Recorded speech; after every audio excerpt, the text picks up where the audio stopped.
చేయబోతున్నాను, ఊరు పంపబోతున్నాను, ఒక ఉద్యోగాన్ని పంపబోతున్నాను, దీని వెనుక మీ ఉద్దేశాలు ఏంటో నీ నడిపిపోతాయి చేయమని ఎప్పుడైనా అడిగే అలవాటు ఉందా? ఇలా చెప్తాను వినండి. అమ్మ వింటున్నారా? కొడుకు పెళ్లి చేయాలి, ఆడపిల్లని చూడడానికి బయలుదేరారు కదా. ఒక అమ్మాయిని చూడడానికి వెళ్ళగానే వినండి ప్రియమైన స్నేహితులారా, అమ్మాయిని చూడడానికి వెళ్ళగానే వీళ్ళ అమ్మాయి వైపు చూసి, అమ్మా ఎప్పుడు యేసు ప్రభు నమ్మినావు? నీ మారుమనసు అనుభవం ఏంటి? నువ్వు సండే స్కూల్ ఏమైనా చూస్తుంటావా? యూత్ మీటింగ్ లో ఉంటుంటావా? నీ ఫ్రెండ్స్ కి ఎప్పుడైనా సాక్ష్యం చెప్తుంటావా? చర్చిలో సేవకులు చెప్పే పరిపట్లలో ఏమైనా పాలిపంపులు పొందుతుంటావా? ఏంటి నీ ఆధ్యాత్మిక అనుభవం? ఈ రోజు బైబిల్ చదువుకున్నావు, దేవుడు ఏమైనా నీతో మాట్లాడా? నీ వస్తామని నీకు ముందే కబురు చెప్పావు కదా. ఇలాంటివి అడుగుతావా? ఇవిరా ప్రశ్నలు. ఇలా కూర్చోగానే ఇలా చూస్తారు. ఏ మెడెందుకు అలా తిరిగింది అంటే, మొన్న ఆస్తిపాస్తులు కొంచెం కళ్ళతో లెక్కేసి తర్వాత ఎత్తడుకొచ్చో లెక్కలు కట్టేసుకోవడానికి. తర్వాత ఏమో, పాప నీ పేరేంటి? ఏం తెలియకుండా వచ్చావా నీ పేరు అంటే, పిల్లకి నత్తుందో సరిగా మాట్లాడుద్దో ఆ పేరు అడిగితే తెలుసుకోవచ్చని దిక్కుమాల ఆలోచన. పేరు అడిగిన తర్వాత, పాప కొంచెం తాగడానికి ఏదైనా నీరు తీసుకురామా అని వెళ్ళమంటారు. ఎందుకు వెళ్ళమన్నారు? నీకు నిజంగా దాహం వేస్తున్నదా? లేదు లేదు, ఎవరు కుంటుతనం ఏమైనా ఉందో తెలుసుకోవచ్చని నడిపించేద్దామని ప్రయత్నం. దాని తర్వాత వెంటనే సంభాషణ పెరగగానే, మీ పెద్ద అమ్మాయికి పెళ్లి చేశారంట కదా, ఆ పిల్లకి ఎంత ఇచ్చారు? ఎందుకు ఈ పిల్లకి ఎంత ఇస్తారో లెక్కలు కట్టేసుకోవడానికి.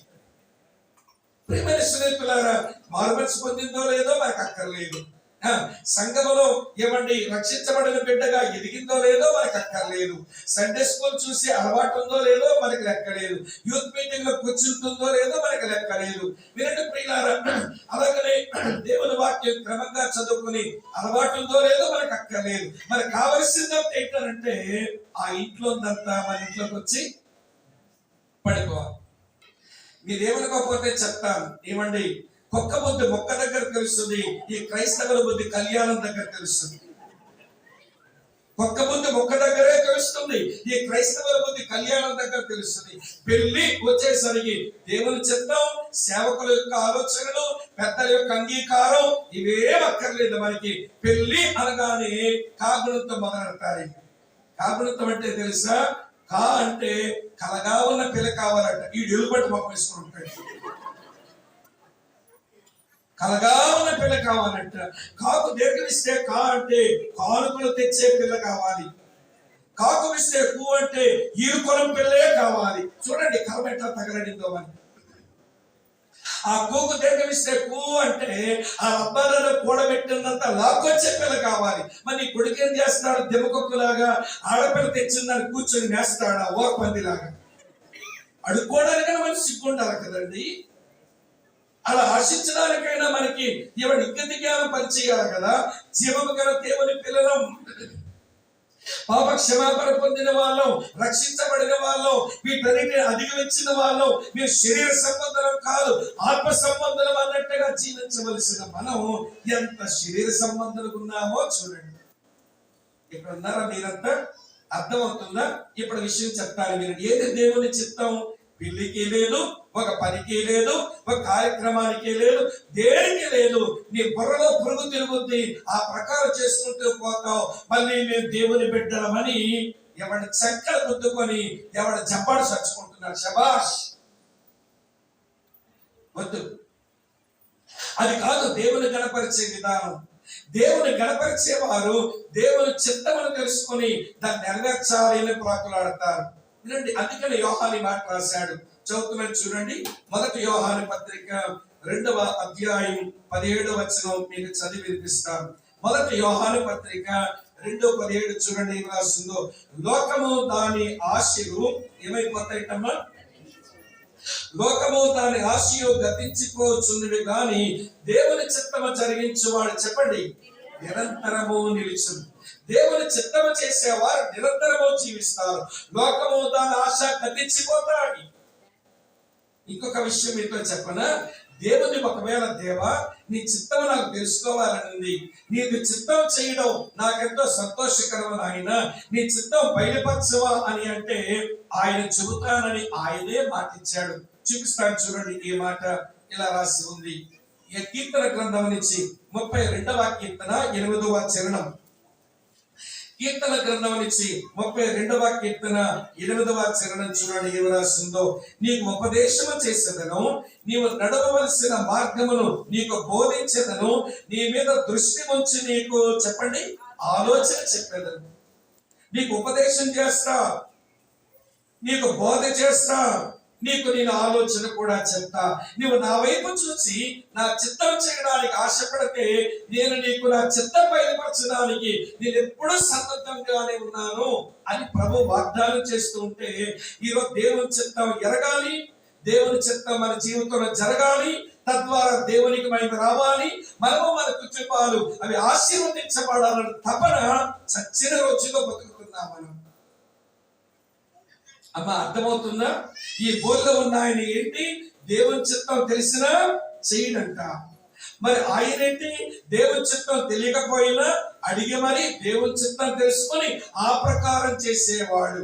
ఈయనేమో దేవుని తృణీకరిస్తున్నాడు, ఈయనేమో దేవుణ్ణి చెప్పండి గణపరుస్తున్నాడు.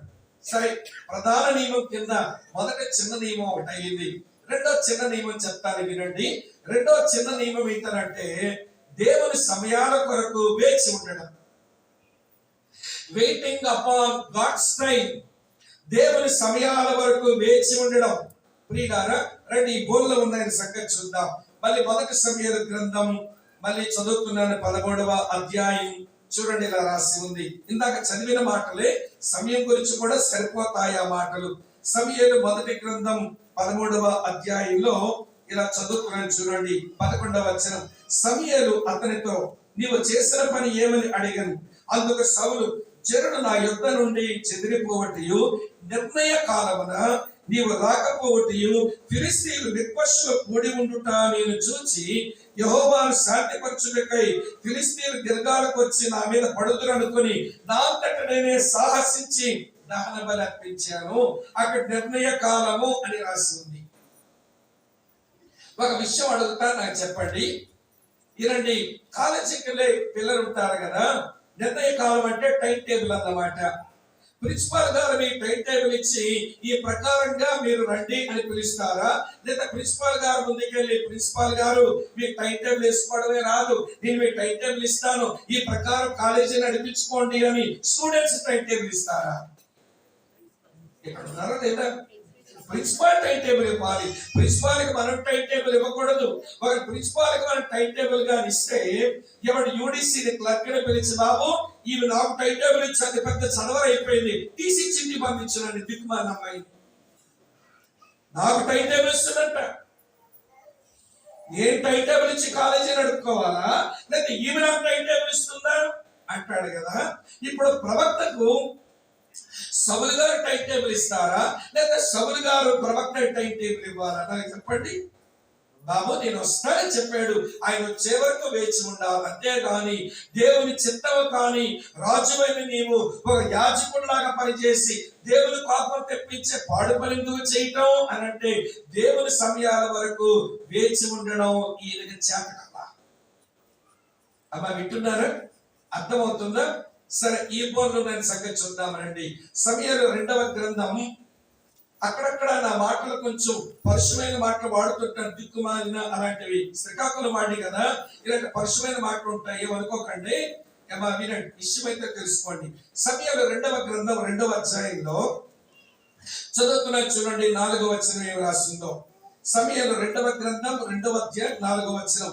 అంతలో యోధావారు అక్కడికి వచ్చి యోధావారి మీద రాజుగా దావీదునకు చెప్పండి ఏం చేశారంట? పట్టాభిషేకం చేశారు.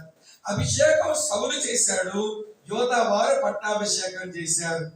అమ్మ వింటున్నారా? అభిషేకం సమూయేలు చేశాడు, పట్టాభిషేకం యోధావారు చేశారు.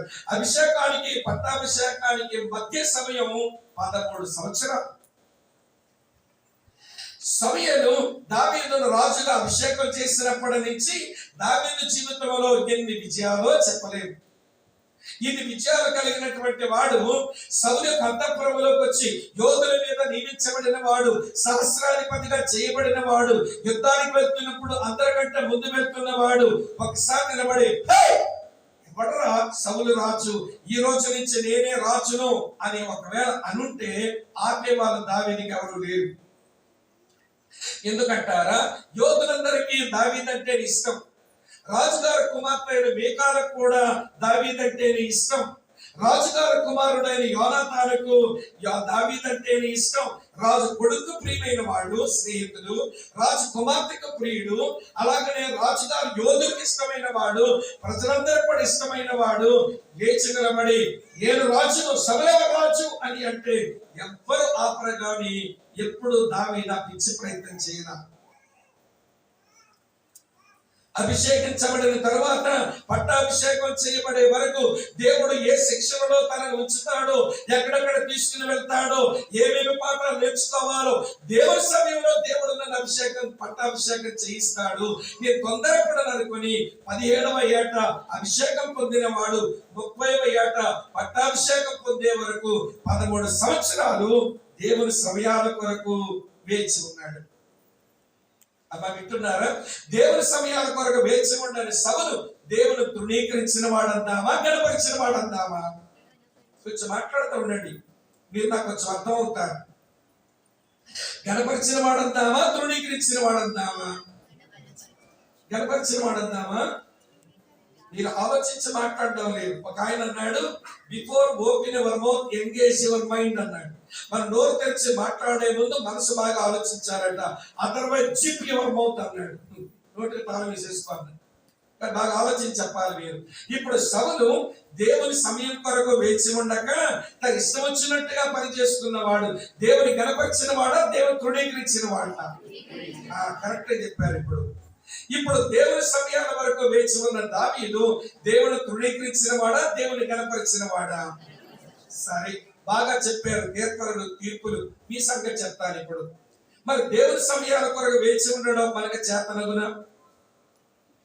ప్రభువుని నమ్మింది, ఒక సమస్య పరిష్కారం రావాలని సేవకులకు ఆ సమస్య చెప్పింది సహోదరి. ఇంకా సమస్య పరిష్కారం రాలా. ఏం దేవుడో ఏంటోనమ్మా, ప్రార్థనకి వెళ్ళాను కానీ ఏమొచ్చింది? అది ఊసురోమని గొప్పబాబు వేసుకొని కనపడతారు. గొప్పబాబు క్రైస్తవురాలు. ఇప్పుడే కదమ్మా వచ్చాం, సేవకులు చెప్పావు సమస్య, ప్రార్థన చేస్తున్నారు, నువ్వు కూడా ప్రార్థన చేస్తున్నావు, దేవుడు తగిన సమయం చేస్తాడని వేచి ఉండడం రాదా?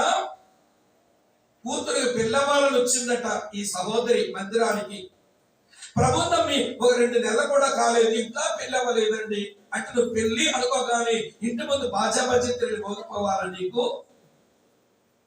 ఈ బైబిల్ దేవుడు వినండి ప్రియులారా, ప్రతి దానికి సమయమును నిర్ణయించిన వాడు, దేని కాలమందు అది చక్కగా జరుగునట్టు సమస్తమును ఆయన నిర్ణయించిన వాడు. ప్రసంగి గ్రంథం 3వ అధ్యాయం 11వ వచనంలో ఆ మాటే ఉంటుంది. దేని కాలమందు అది చక్కగా జరుగునట్లు దేవుడు సమస్తమును ఆయన నియమించి ఉంచాడట.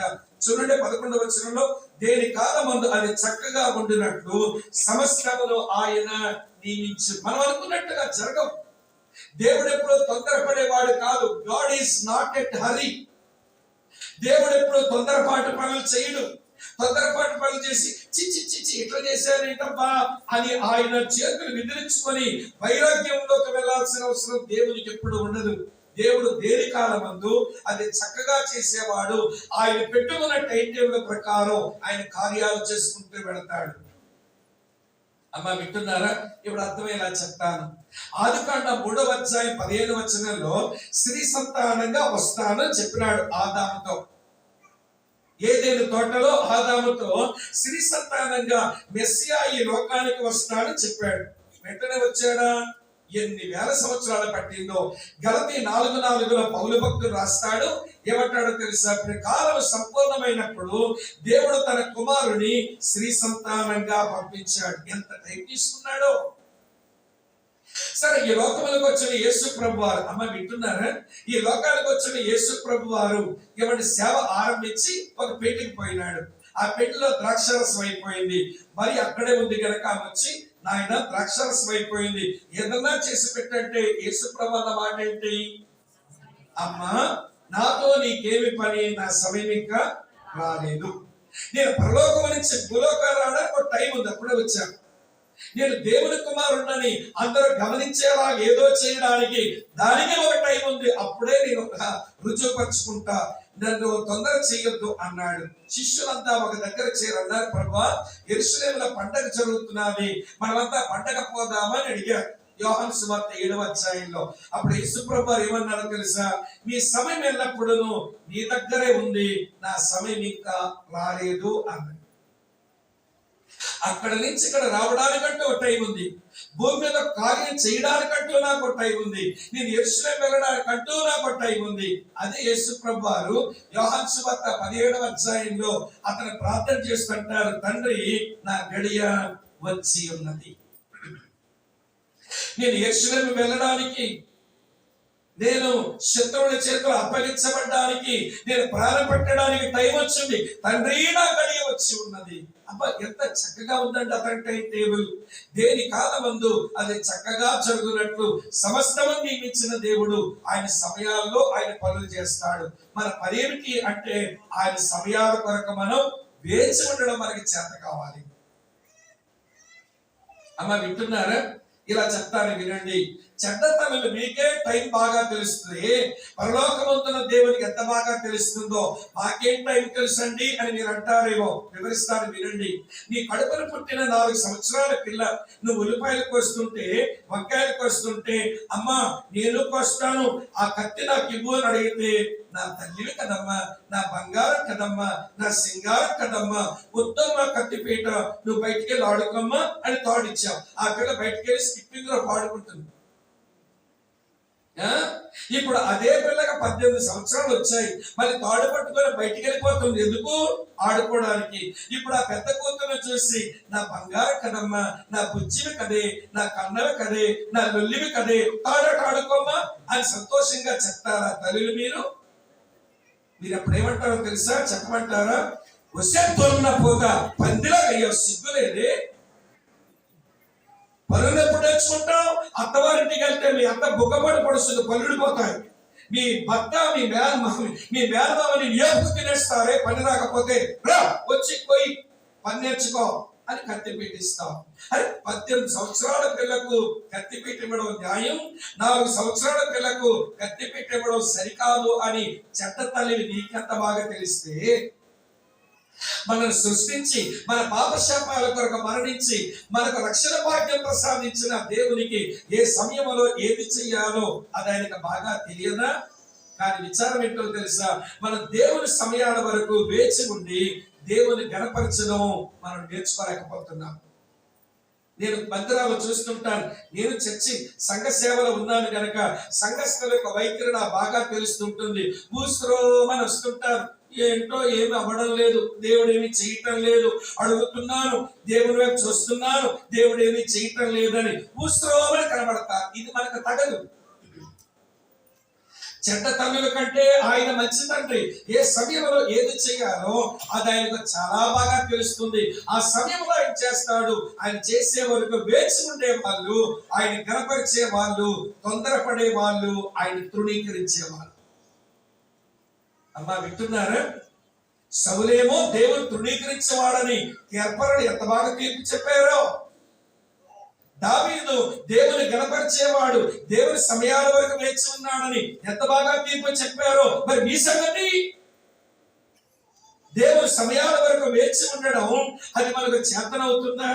ఇది చేత కాకపోతే ప్రియులారా, వారి ఇరువురికి తీర్పు తీరుస్తున్న మనం నేర్చుకోవలసిన పాఠం ఒకటి ఉందని మనం అర్థం చేసుకోవాలి. నన్ను గణపరిచే వారిని గణపరుస్తా, నన్ను తృణీకరించే వారిని తృణీకరిస్తా.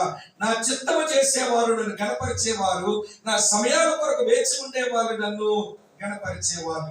2 సంగతులు చెప్పారు. 3వ సంగతి చెప్తాను రండి. 3వ సంగతి ఏంటంటే దేవునికి విధేయత చూపుట. ఒబేయింగ్ గాడ్, దేవునికి విధేయత చూపడం. సరే, ఈ బోర్లో ఉన్న సౌలు విషయమై ఆలోచిద్దామనండి. ఈయన దేవునికి విధేయత చూపించడంలో ఎట్లున్నాడో నేను మీకు జ్ఞాపకం చేస్తాను. సమూయేలు మొదటి గ్రంథం 15వ అధ్యాయానికి రండి. సమూయేలు మొదటి గ్రంథం 15వ అధ్యాయానికి రండి. నేను చదువుతున్నాను చూడండి ప్రియులారా, ఒక మంచి మాట. దేవుడేమో ఇట్లా అన్నాడు. ఏమన్నాడు తెలుసా? నువ్వు అమాలేకీయుల మీద యుద్ధానికి వెళ్ళి మనుషులందరినీ కత్తివాత హతము చెయ్యు, వారి పశువులను కూడా చంపేసి దేన్ని బతకనియొద్దు అన్నాడు. మరి సౌలు చేసే పనేంటి? దేవునికి విధేయత చూపడం వల్ల సౌలు చేసే పనేంటి? చదువుతున్న చూడండి 15:9 వచనంలో ఇలా రాసి ఉంది. క్షమించండి, 8వ వచనంలో, అమాలేకీయుల రాజైన అగగును ప్రాణముతోనే పట్టుకొని జనులందరినీ కత్తి చేత నిర్మూలన చేసెను. రాజైన అగగును మాత్రం వదిలేశాట, మిగిలిన వాళ్ళందరినీ చంపేశాడట. మరి ఇప్పుడు సౌలు విధేయుడే అని అంటామా? అందరినీ చంపాడు కనుక విధేయుడని అనవచ్చు, కానీ అతని విధేయత సంపూర్ణమైన విధేయత కాదు. అతని విధేయతని ఇలా అర్థం చేసుకోవాలి. సగమ విధేయత అందరినీ చంపడంలో విధేయత, సగమ విధేయత అగగును బతకనివ్వడంలో ఉంది. సగమ విధేయత సగమ విధేయత రెండు కలిపితే సంపూర్ణమైన విధేయత.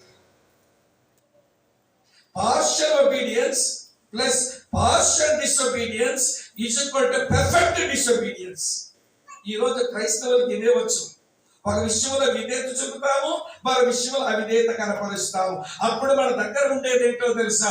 సంపూర్ణమైన అవిధేయత. ఇక్కడ ఉన్నారా లేదా? అమ్మ అర్థమవుతుందా? ఒక పేజీ తిప్పండి. మళ్ళీ సమూయేలు అడిగాడు. చదువుతున్న 1 సమూయేలు 15వ అధ్యాయం. సమూయేలు మొదటి గ్రంథం 15వ అధ్యాయం చదువుతున్నాను చూడండి, 14వ వచనం. సమూయేలు అలాగైతే నాకు వినబడుచున్న గొర్రెల అరుపులను ఎడ్ల రెక్కలను ఎక్కడవని అడిగాను. అందుకు సౌలు, అమాలేకుల యొద్ద నుండి జనులు వీటిని తీసుకుని వచ్చారు. నీ దేవుడని యెహోవాకు బల్లర్పించడానికి జనులు గొర్రెల్లోను ఎడ్లలోను మంచి వాటిని వండనిచ్చారు. మిగిలిన వాటన్నిటిని మేము నిర్మూలన చేశాం. అన్ని నిర్మూలన చెయ్యవయ్యా అంటే, అమ్మ వింటున్నారా? బలిసినవి క్రొవ్వినివి వండనిచ్చాట. దేని కొరకు? యెహోవాకు బలివ్వడానికి, యెహోవాను ఆరాధించడానికట. దేవునికి అర్పణగా దేవునికి ఆరాధించడం కొరకు వండనిచ్చాడట. దేవుడేమో అన్ని తీసేమంటే ఈ ఉంచడంలో మళ్ళీ ఏం కనబడుతుందో తెలుసా? సగమ విధేయత. చెప్పండి, సగమ విధేయత రెండు కలిపితే సంపూర్ణమైన అవిధేయత. అందుకని సమూయేలు అన్నాడు. ఇది బైబిల్లో విధేయత గురించి చెప్పబడిన గొప్ప వచనం. ఎందుకంటే గొప్ప వచనం బైబిల్లో లేదు విధేయత గురించి. 1 సమూయేలు 15:22 చూస్తారా? ఇలా రాసి ఉంది. అందుకు సమూయేలు తాను సెలవిచ్చిన ఆజ్ఞను ఒకడు గైకొనుట వలన యెహోవా సంతోషించినట్లు ఒకడు దహన బలులను అర్పించడం వలన ఆయన సంతోషించున ఆలోచించము. బలులు అర్పించడం కంటే మాట వినుట శ్రేష్టము అన్నాడు. అమ్మ అర్థమవుతుందా? నీ ఆరాధన కంటే, నీ అర్పణ కంటే, అమ్మ వింటున్నారా, దేవుని మాట వినడం దేవునికి సంతోషం. నేటి క్రైస్తవులు ఏమనుకుంటున్నామో తెలుసా? మేము ఆరాధించేస్తున్నాం, దేవునికి అర్పణించేస్తున్నాం, దేవుడు మమ్మల్ని బట్టి సంతోషపడతాడు అనుకుంటున్నాం. కానీ దేవుడు అంటున్నాడు, నీ ఆరాధన కంటే, నీ అర్పణ కంటే నేను సెలవిచ్చిన మాట విను, అది నాకు సంతోషం.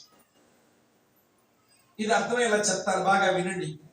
మీరు ఎక్కడికో పని మీద వెళ్తున్నారు. మీ చిన్న పిల్లలేమో మీ అత్తమ్మ గారికో లేకపోతే మీ యొక్క అమ్మగారి చేతికి అప్పగించి మీరు, మీ భార్య, మీరు, మీ భర్త ఏదో కొంచెం దూరం వెళ్ళారు. ఒక 3 రోజులు వస్తామన్నారు, పని అవ్వలేదు. 10 రోజులు అయింది. 10 రోజులు అవ్వగానే ఇంటికి రాగానే మీ చిన్న పిల్లలిద్దరూ చూసి 10 రోజులు మీరు కనబడకపోయేసరికి వాళ్ళు ఎంతో ఆశ పెట్టుకొని మీరు రాగానే పరిగెత్తుకుంటూ వచ్చి మిమ్మల్ని గట్టిగా పట్టేసుకుని మీకు బుద్ధులు పెట్టేస్తున్నారు. అబ్బా, మా పిల్లలకి మేమంటే ఎంత ప్రేమో, మేము 10 రోజులు కనబడకపోయేసరికి ఎంత చక్కగా ముద్దులు పెట్టేస్తున్నారు మా పిల్లలని మురిసిపోయి మీరు ఇలా కూర్చొని ఆ పాప కన్నారు, పాప దాహం వేస్తుంది తల్లి, కొంచెం గ్లాస్ తో మంచి నీళ్ళు అందుకోమ్మా అన్నారు. ఆ పిల్ల ఎలా ఇంతకుముందు ఏం చేస్తుంది? మాట్లాడరే, ముద్దు పెట్టేది. ఇప్పుడు ఏం చేస్తుంది? కసిరి కొడుతుంది. ఇప్పుడు ఆ తల్లిదండ్రులు ముద్దు పెట్టిందని మురిసిపోతారా? కసిరి కొట్టినందుకు ఇలా కృంగిపోతారా? చెప్పండి నాకు. ఎవడ కావాలంటే ముద్దులు? మా శ్రీకాకుళం భాషలో ఉంటుందండి, ముద్దు గొద్ది అయితే కాకో తెచ్చిపోతుంది. ముద్దు గొద్దవడం అంటే అర్థం లేని ముద్దుని గొద్ది అంటారంటే పేడ అర్థం. వింటున్నారా లేదా? ఈ రోజున ఆరాధిస్తున్నాం ఒక ముద్దు, అర్పణలు చేస్తున్నాం ఒక ముద్దు. బుద్ధులు చాలా బాగా పెడతారు. చెప్పిన మాట వినరా? ఆయన సెలవిచ్చిన మాట ఆలకించరే? ఆరాధిస్తున్నాము, అర్పణలు ఇస్తున్నాము. ఇక్కడ సౌలు అదే తప్పుడు పని చేశాడు. దేవుని మాట సంపూర్ణంగా విధేయత చూపక సగమ విధేయతతో సంపూర్ణమైన అవిధేయతతో దేవుని హృదయాన్ని బాధ పెట్టాడు. ప్రియులారా, అవిధేయత ఎంత ఇబ్బంది తెచ్చిపెడుతుందో ఒక ఉదాహరణ చెప్తాను. సౌలు జీవితంలోంచి. సౌలు ఒక ఫెయిల్యూర్ కింగ్. అన్ని విషయాలు ఓటములు కలిగిన వాడే. చివరికి అనుకున్నాడు, ఈ పాడు బతుకు, నేను బతుకుంటే లాభం, చచ్చిపోతానని. ఆయుధాలన్నీ ఒక దగ్గర పడి ఉంటే వాటి మీద పడతాను, అవన్నీ కోసేస్తాయి, రక్తం అంతా కాలిపోతుంది, నేను చచ్చిపోతానని ఆయుధాల మీద పడ్డాడు. చావు వచ్చింది కాదు. వింటున్నారా లేదా? చావు రాలా. అలా ఎవరు వెళ్ళిపోతున్నారు, పిలుస్తున్నాడు, రబ్బా ఇట్లరా. వాడు వచ్చాడు, నేను ఆయుధాల మీద పడి చచ్చిపోతాం అనుకున్నాను, నా రక్తం కారిందిగా, నాకు చావు వచ్చింది కాదు, నీ చేతిలో ఈటి ఉంది కదా, దాంతో పొడిచి వచ్చి నన్ను చంపేవా అన్నాడు. వాడు పడవడానికి వస్తున్నాడు ఈటి పట్టుకొని. అప్పుడు సౌలు అంటున్నాడు, నువ్వు ఎలాగ పొడిచి చంపేలాగున్నావు, ఇంతగా నువ్వు ఎవడవరా అన్నాడు. చచ్చినోడికి అడ్రస్ ఎందుకు? సావబోతు అడ్రస్ నీకెందుకు? మళ్ళీ ఇంతగా నువ్వు చంపేలాగా ఎవడవరా అని అంటే వాడు అంటున్నాడు, నేను అమాలేకుడను అన్నాడు. ఎక్కడి నుంచి వచ్చారు అమాలేకీయులు? వదిలేశావు. దేవుడు చంపే అన్నాడు, దాన్ని బతకనిస్తే దాని చేతిలో ఇప్పుడు చావాల్సి వచ్చింది. దేవుడు దేని చంపే అన్నాడు, దాన్ని మన జీవితంలో బతకనిస్తే దానితోనే మనం చావాల్సి వస్తుంది. ఇది చాలా పెద్ద గుణపాఠం మనందరికీ. సరే, ఇక ఎక్కువ సౌలు గురించి చెప్పలేదు, మన టైం అయిపోతుంది కదా. కాబట్టి ఇప్పుడు చెప్పండి, ఈ సౌలు విధేయత చూపే విషయంలో ఇవ్వండి, దేవుని గణపరిచిన వాడా, దేవుని తృణీకరించిన వాడా? లైన్ లోకి వచ్చేసారు మీరంతా. గణపరిచిన వాడా, తృణీకరించిన వాడా? తృణీకరించిన వాడే. మరి దావీదు విషయానికి వద్దాం. దావీదు విషయానికి వస్తే ప్రియులారా, పౌలు ఒక ప్రసంగంలో చెప్పాడు దావీదు యొక్క విధేయతను గురించి. అపొస్తలుల కార్యముల గ్రంథం 13వ అధ్యాయంలో 22వ వచనం చదువుతాను చూడండి. అపొస్తలుల కార్యాలు 13వ అధ్యాయం 22వ వచనం ఇలా ఉంది. తరువాత అతనిని తొలగించి దావీదును వారికి రాజుగా ఏర్పరిచెను. మరియు ఆయన, నేను యెష్షయి కుమారుడైన దావీదును కనుగొంటిని, అతడు నా ఇష్టానుసారుడైన మనుషుడు, అతడు నా ఉద్దేశములన్నీ నెరవేర్చునని చెప్పి అతన్ని గురించి సాక్ష్యం ఇచ్చాను. ఇక్కడ ఏం రాస్తుందో చూడండి. ఉద్దేశములో కొన్ని కాదు, ఉద్దేశములు అన్నీ నెరవేర్చునని చెప్పి అతని గురించి దేవుడే సాక్ష్యం ఇచ్చినాడు. ఊరియా భార్య అయిన బెత్షెబా విషయంలో తప్ప దావీదు విషయంలో ఏ లోపాన్ని ఎవడు కనుగొనలేడట. ఊరియా భార్య అయినటువంటి బెత్షెబా విషయంలో ఆ ఒక తప్ప మిగిలిన ఏ విషయంలో కూడా ఎవడే దావీదును తప్పబట్టలేమన్నట్టుగా అతను అన్ని దేవుని ఉద్దేశాలు నెరవేర్చి సంపూర్ణంగా దేవునికి తన విధేయత కనపరిచిన వాడు. ఇప్పుడు నాకు చెప్పండి, వినండి. సౌలు దేవుని తృణీకరించిన వాడని విధేయత చూపే విషయంలో తేలిపోయింది.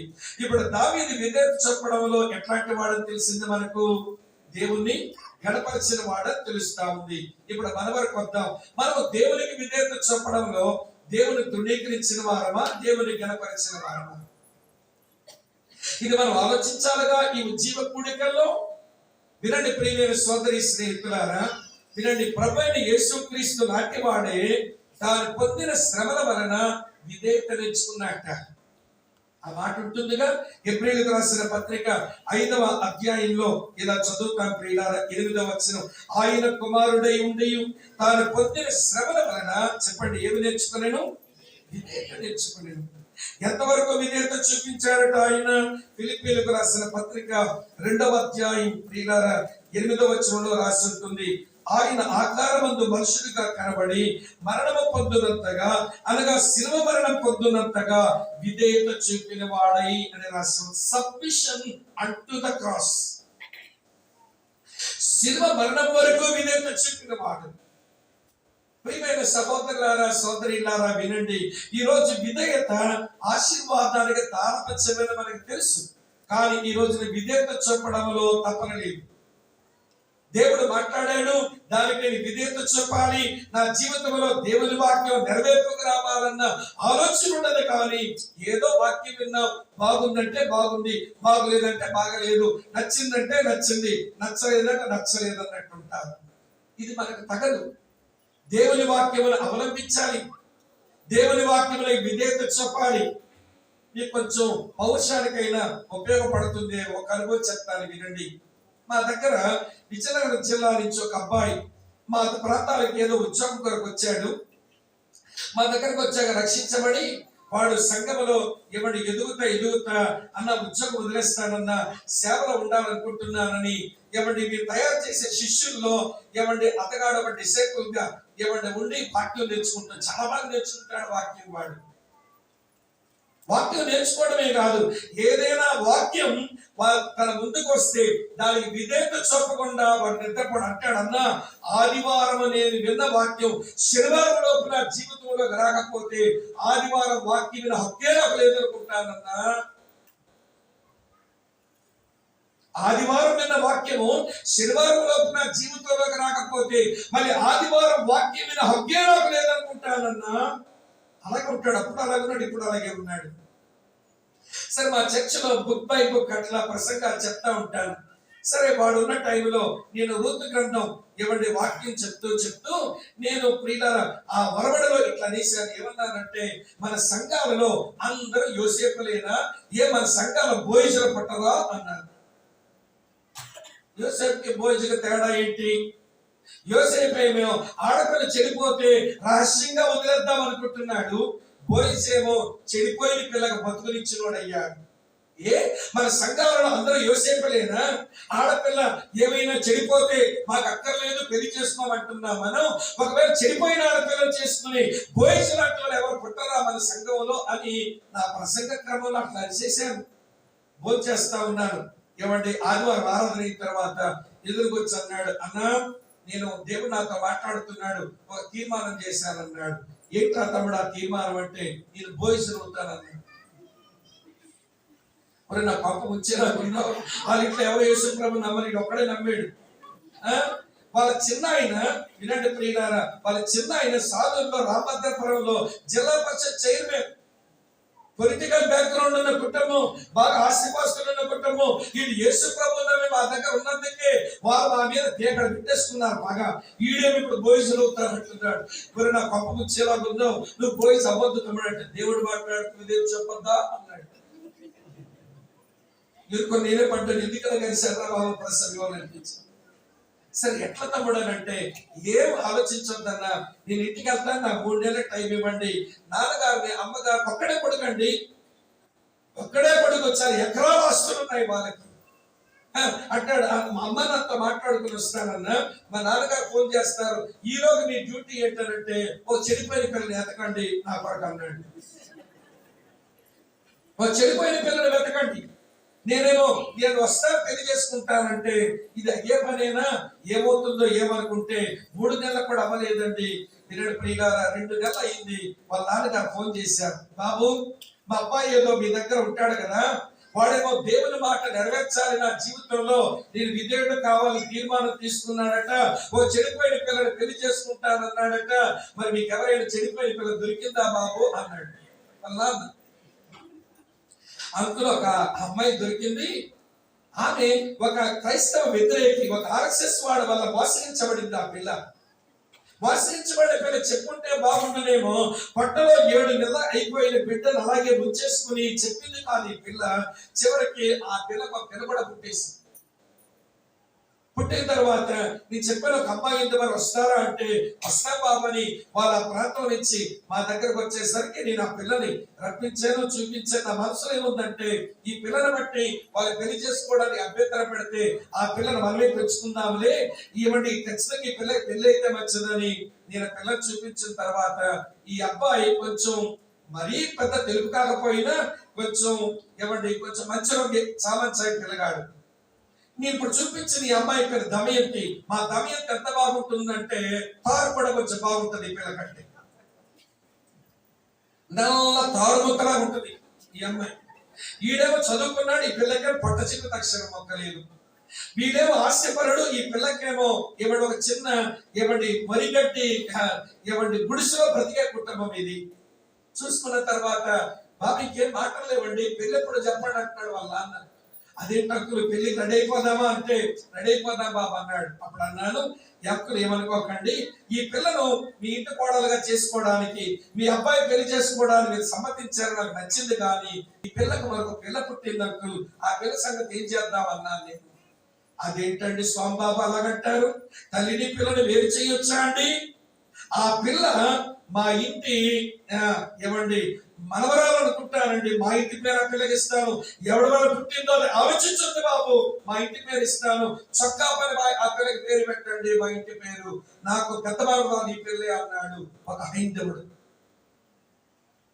కొడుకు దేవుని మాటకి విధేయత చూపించడానికి తీర్మానం చేసుకుంటే ఒక హైందవ తండ్రి ఇచ్చే సహకారం ఎట్లుందో చూడండి. అంటే ఆ పిల్లగాడు వాళ్ళ ఇంట్లో వాడు చూపించిన జీవన విధానం అంతా గొప్పదన్నమాట. పెళ్లి చేశాం, 2 పిల్లలు పుట్టారు. బాగా క్రైస్తవ వ్యతిరేకులు ఉండే ఒక 2 గ్రామాలు వాడికి అప్పగిస్తే ఆ 2 గ్రామాల్లో అద్భుతమైన పరిచయం చేస్తున్నాడు. ప్రసంగం చాలా బాగా చేస్తాడు. ఏ వాక్యమైనా తన ముందుకు వస్తే అది తన జీవితంలో నెరవేర్పుకు రావాలి, రాకపోతే నిద్ర పట్టదన్నట్టుగా ఏడుస్తాడు, ప్రభు పాదాలు పట్టుకుంటాడు. మీరేమనుకోపోతే చెప్తాను, మీరు బొంబాయిలో మీ సంగతి ఏమో కానీ ఆంధ్రాలో చూస్తుంటారండి, దేవుని వాక్యాలు వినడం వీళ్ళకు వ్యసనం. వినేయాలి సర్మన్ ఆఫ్టర్ సర్మన్, ఏమంటే ప్రసంగం తర్వాత ప్రసంగం వింటారు కానీ అయ్యో జీవితంలోకి వచ్చిందో లేదో నేను విధేయత చెప్పాలనే క్రమం ఈ రోజు మనకు లోపించడం. అందుకే దేవుని దీవెనకి మనం తక్కువైనా. హేమాచార్య ఒక మంచి పాట రాసింది. ఆ పాటలో ఏముంటుందో తెలుసా? విధేయతకి అర్థం చెప్పిన వినయ మనసు కూడా విధేయులుగా ఉండుటకు మాదిరి చూపిన మనుష్య కుమారుడా, అవిధేయతను తొలగించుమయ్యా, విధేయత మాకు నేర్పించుమయ్యా. ఎప్పుడు నేర్చుకుంటాం విధేయత?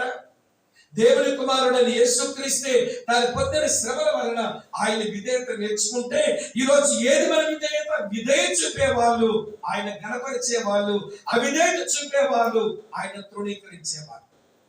అమ్మా ఎన్ని విషయాలు వచ్చినాయి ఇప్పుడు మనకు? అమ్మా 3 విషయాలు వచ్చాయి. దేవుని చిత్తము చేయుట, దేవుని సమయాల కొరకు వేచి ఉండుట, దేవునికి విధేయత చూపుట. 3 సంగతులు చెప్పారు. 4వ సంగతి చెప్తాను రండి. 4వ సంగతి ఏమిటి అంటే వినండి, దేవుని మహిమపరచడం. గ్లోరిఫైయింగ్ గాడ్, దేవుని మహిమపరచడం. సౌలు, ఈ బోర్లమని సౌలు ఎట్లాంటాడో చెప్తాను చూడండి. అమాలేకీయుల మీదకి వెళ్ళాడు, విజయం వచ్చింది. అయితే అతని మనసు ఎట్లుందో నేను చదువుతాను చూడండి. 1 సమూయేలు గ్రంథం 15వ అధ్యాయం 12వ వచనం ఇలా రాసి ఉంది. ఉదయం సమూయేలు లేచి సౌలుని ఎదుర్కొన్నట్టుగా పోగా సౌలు కర్మేలుకు వచ్చి అక్కడ జయసూచకమైన శిలను నిలిపి తిరిగి గిల్గాలుకు పోయినన్న సమాచారం వినెను. విజయం వచ్చింది. అమ్మ వింటున్నారా? విజయం పొందిన సౌలు చేసిన పనిటో తెలుసా? ఒక శిలాఫలకం పాతాడట. అక్కడ నేను ఊహిస్తున్నాను, ఆ శిలాఫలకం మీద ఏమి రాసుకుని ఉంటాడు? శ్రీ శ్రీ శ్రీ శ్రీ శ్రీ శ్రీ శ్రీ శ్రీ బెన్యామీను గోత్రకుడైన ఎవడి సౌలు ఇశ్రాయేలు ప్రజలకు అమాలేకీయుల మీద తెచ్చిన ఒక గొప్ప విజయమహో అని రాసుకుని పెట్టుకున్నాడేమో శిలాఫలకం పిచ్చోడు. అది విజయమిచ్చిన వాడు దేవుడు కదా. సమయం వచ్చే వరకు ఆగి ఒక కృతజ్ఞత కూడా కలిగి ఉండి దేవుడే మనకు విజయమిచ్చినాడని లోకానికి కనపరచవలసిన వాడు శిలాఫలకం నిలుపుకున్నాడు. ఏంటండి ఇది? దేవుని మహిమపరిచే మనస్తత్వమేనా? చెప్పండి అమ్మ, అర్థమవుతున్నదా మీకు విషయం? శిలాఫలకం మీద రాసుకుని శిలాఫలకం నిలిపి వెళ్ళిపోయాడంటాడు. కానీ పక్కనే దావీదును చూపిస్తాను చూడండి. దావీదు మనస్తత్వం ఎట్లుందో సమూయేలు మొదటి గ్రంథం 17వ అధ్యాయంలో ఒక పేజీ తిప్పండి. సమూయేలు మొదటి గ్రంథం 17వ అధ్యాయంలో నేను చదువుతున్నాను చూడండి ప్రియులారా. ఇలా రాస్తుంది 46వ వచనం చదువుతున్నాను. ఈ దినమున, మీరు బాగా చూడాలి, నేను చదివింది అలా గుర్తులేదో చూడండి. ఈ దినమున యెహోవా నిన్ను నా చేతికి అప్పగించును. గొల్యాతు అంటున్నాడు, నేను నిన్ను చంపి నీ తల తెగవేతును. ఇశ్రాయేలీయులలో దావీదు ఉన్నాడని లోక నివాసులందరూ తెలుసుకున్నట్లు. దావీదు ఉన్నాడనా దేవుడు ఉన్నాడనా? ఈ ఇశ్రాయేలు ప్రజల మధ్య దావీదు ఉన్నాడని ఎవడే తెలియకల్లా. ఇశ్రాయేలు ప్రజల్లో దావీదు అనేవాడు ఒకడు ఉన్నాడని ఎవరికి తెలియనక్కర్లా. ఇశ్రాయేలు ప్రజల్లో దేవుడు ఉన్నాడని లోక నివాసులందరికీ తెలియాలి. చూసారా, ఒక విజయం సంపాదించి శిలాఫలకం పాతుకున్నాడు ఈయన. గొప్ప విజయం కొరకు సిద్ధపడిన ఆయన దేవుడు ఉన్నాడని అందరికీ తెలియాలని కోరుకుంటున్నాడు ఈయన. ఈయనకేమో శిలాఫలకం పిచ్చి, ఆయన పేరు వినబడాలి, ఆయన పేరు కనబడాలి. మీరేమనుకోకపోతే చెప్తాను ఒక మాట. ఈరోజు క్రైస్తవులకు మన మాయిదారు గుణం ఏంటో కానీ మీ ముంబై సంగతి తెలియదు సుమి. నేనేం తెలుసుకోకుండా మాట్లాడేసేస్తున్నా మీతో. మీ వారి సంగతి నాకు తెలియదు కానీ మనోళ్ళకి ఎంత పేరుపిచ్చో చెప్పలేదు. ఏ చంద్రశేఖర్ గారు మీ మంచి కనబట్టలేదండి, మా పేరు చెప్పట్లా. ఏంటోనండి ఆ పాస్టర్ గారికి ఈ మధ్యలో కనబడుతున్నావు అని ఇట్లా తిప్పుకొని పోతే పక్షవాత రోగం వచ్చినట్టు. మొదటి సమర్పణలో పేరు చెప్పకపోతే బాధ, వారు చేసిన దాన్ని గుర్తించకపోతే బాధ. నా పేరు పరలోకంలో పలికితే చాలు, నీ చేసే పని ప్రభు గుర్తిస్తే నాకు చాలు, నీ చేసిన పని ఎవరికి కనబడకుండా ఉంటే నాకు అంతే చాలు సంతోషించవలసిన మనం వినట ప్రియులారా, పేరు పిచ్చి, గుర్తింపు పిచ్చి, పొగడ్తల పిచ్చి. మా దగ్గర సామెత ఉంటుందిలేండి. సామెత చెప్పమంటారా? కూరక తాలింపు, బట్టక జాడింపు, తెలుగుని పొగిడింపు లేకపోతే బతకలేరండి. కూరకేంటమ్మా తాలింపు, బట్టకేం కావాలంట జాడింపు, ఈ తెలుగుకి ఏం కావాలంట పొగిడింపు. ఎవడో వచ్చి పొగుడుతుంటే ఇట్లా అయిపోతుంటాడు. పేరు కావాలి మాకు. ప్రియులారా వినండి, ఒక సంగతి చెప్తాను. మే నెలలో మీటింగ్ జరుగుతున్నదంట దగ్గర. బాగా ఉక్కపోస్తున్నది, చెమటలు వచ్చేస్తున్నాయి బోధకుడికి. ఆ స్విచ్ బోర్డు దగ్గర పిల్లగాడి పిలిచి, తమ్ముడా కొంచెం ఫ్యాన్ అయ్యి అన్నాడు. ఆడు కళ్ళు గుట్ల గోబులా చేసి ఇట్లా అన్నాడు. ఫ్యాన్ తిరగడం లేదేమో, నేనే తప్పు ఏమని చెప్పానేమని ఈయన ప్రసంగం చేసుకుంటానే ఉన్నాడు. ఒళ్ళంతా చెమటలో తడిచిపోతున్నది. మళ్ళీ ఒరే తమ్మి కొంచెం ఫ్యాన్ అయ్యి అన్నాడు. వాడు మళ్ళీ ఇట్లా కళ్ళు గుట్ల గోబులు చేసి ఇట్లా అన్నాడు. ఓహో, ఫ్యాన్ తిరగడం లేదన్నమాట. సరే, ప్రసంగం అంతా గురించి నేరుగా వాడి దగ్గరికి వెళ్ళి, ఒరే ఫ్యాన్ పనిచేయడం లేదా, మాస్టర్ గారికి సంఘ పెద్దలకి చెప్తాను, ఫ్యాన్ పనిచేయడం లేదా అన్నట్ట. ఆడన్నాడు, ఏం లేదు అంకుల్, ఫ్యాన్ బాగానే పనిచేస్తుందని. మరి ఫ్యాన్ బాగానే పనిచేస్తే ఈమె చెప్పాను కదా 2 సార్లు, ఎందుకు వేయలేదంటే ఈ యుద్ధం చెప్పారు అంకుల్ అన్నాడు. మరి మీ చర్చ నా మీద పగబట్టినోడు ఎవడున్నాడు రా బాబు, ఈ యుద్ధం ఎవడరా బాబు చెప్పినాడంటే ఫ్యాన్ ఇచ్చిన అంకులు అయ్యొద్దన్నాడు అంకుల్ అన్నాడు. ఫ్యాన్ ఇచ్చినోడు అయ్యొద్దన్నాడా? ఎందుకు అయ్యొద్దన్నాడు అంటే ఫ్యాన్ తిరిగిందంటే రెక్కల మీద ఆయన రాయించుకుని ఆయన పేరు మీకు కనబడదట. రెక్కల మీద రాయించుకుని ఆయన పేరు మీకు కనబడదట. నువ్వు ఫ్యాన్ ఇచ్చింది గాలి రావడానికి నీ పేరు కనబడ్డాక. ప్రియులారా, A.W. టోజర్ అనే భక్తుడు ప్రతిరోజు ఒక ప్రార్థన చేసేవాడట. నా వల్ల నచ్చింది ఆ ప్రార్థన. ఏమని చేసుకునేవాడు తెలుసు ఆ ప్రార్థన? ప్రభువా, నీ మందిరంలో అందరూ కాలు తుడుచుకొని ఒక గోని పట్టలాగా వాడుకోనాయన, నాకంతే చాలు. ప్రభువా, నీ మందిరంలో, నీ సంఘములో అందరూ కాలు తుడుచుకొని ఒక ఫుట్ మ్యాట్ లాగా నన్ను వాడుకోనాయన, నాకంతే చాలు. Lord, use me as a foot mat in your church, that is enough for me. నాకంతే చాలు. ఆ గోరి పట్టని ఎవడో గుర్తించరు, దానికి ఎవరు అందరి సమర్పణ చెప్పరు. కానీ మందిరంలోకి వచ్చిన ప్రతి మనిషి కాలకున్న ఆ చెత్తను దుమ్ముని తుడిచి సేవ చేస్తుంది. దైవజనుడు ఆశయంతో తెలుసా, నన్ను ఎవ్వరూ గుర్తించకూడదు, కానీ నేను అందరికి ఉపయోగపడే వ్యక్తిని కావాలి. ఈ మనస్తత్వం మనకి రాక పేరు పిచ్చు వలన ఎన్ని తిప్పలు వస్తున్నాయో క్రైస్తవ్యంలో. అమ్మా వింటున్నారా? ఈయన గారికేమో శిలాఫలకం పిచ్చి, ఈయన గారికేమో ఇశ్రాయేలు ప్రజల మధ్య దేవుడు ఉన్నాడు అందరికి తెలియాలని ఆరాటం. ఇప్పుడు చెప్పండి, ఇందులో గణపరిచింది ఎవరు, తృణీకరించింది ఎవరు? చెప్పండి అమ్మా. దావీదు గణపరుస్తున్నాడు, సౌలేమో తృణీకరిస్తుంది. మరి మీరేం చేస్తున్నారు? ఏమో, మీ సంగతి మీదే, నా సంగతి నాదే.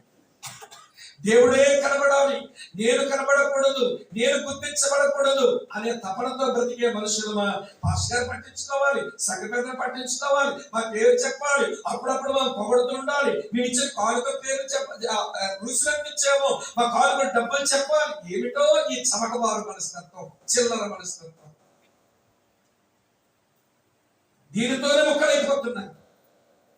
మాకు ఒరిస్సా బార్డర్లో, ఒరిస్సా బార్డర్ మనుషులు, మాకు ఒక 28 కిలోమీటర్లు వెళ్తే పర్లాకి విడైన ప్రాంతం వస్తుంది. ఒరిస్సా ప్రాంతం అది. ఆ ఒరిస్సాలోకి వెళ్ళాక మళ్ళీ ఆంధ్రాలో కొంచెం రావాలి. అక్కడ కొసమాల అనే ఒక ఊరు ఉంటుంది.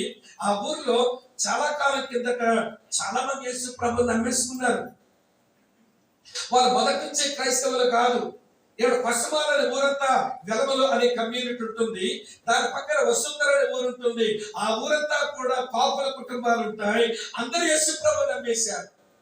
నేను అది ఎట్లా తెలుసుకున్నానంటే, వాళ్ళ వీధిలో సువార్త కరపత్రాలు ఇచ్చి వీధి సువార్త చేయడానికి వెళితే ఏ ఇంటి మీద చూసినా క్రైస్తవ పేరే. సదానంద నిలయం, బెరాకా నిలయం, బేతేలు నిలయం అని ఉంటే, ఇదేంట్రా బాబు వీళ్ళంతా క్రైస్తవుల పేరు పెట్టుకున్నారు ఏంటని నేను సర్పంచ్ గారిని అడిగాను. ఏమండి ప్రెసిడెంట్ గారు, మీ ఇంటి మీదేమో బెరాకా నిలయం అని ఉంది, ఏంటి మీరు క్రైస్తవులు అంటే, మా తండ్రులు ఎవరో యేసుప్రభు నమ్మారటండి, మేమైతే క్రైస్తవులం కాదు, మేము హిందువులమే అంటున్నాడు. వాళ్ళంతా హిందువులు అయిపోయారు. వాళ్ళ తాతలంతా యేసుప్రభు నమ్మారు. వాళ్ళు ఇలా క్రైస్తవ పేర్లు పెట్టుకున్నారు. ఒక ఉద్యమం వచ్చింది ఆ ప్రాంతంలో. మరి ఇప్పుడు ఎందుకు ఎట్లా అయిపోయిందంటే, ఈ రెండు గ్రామాలు కలిసి ఒక పెద్ద మందిరం కట్టుకున్నారు. ఆ మందిరం కట్టుకున్న తర్వాత వినండి ప్రియులారా, పశ్చిమాల ఊర్లో మందిరం ఉంది. ఆ ఊర్లో వాళ్ళు ఏదో కొంచెం ఎక్కువ డబ్బులు ఇచ్చుంటారేమో. అందులో విశాఖపట్నం నుంచి ఒక ఫ్యామిలీకి కొంచెం ఎక్కువ డబ్బులు ఇచ్చారట.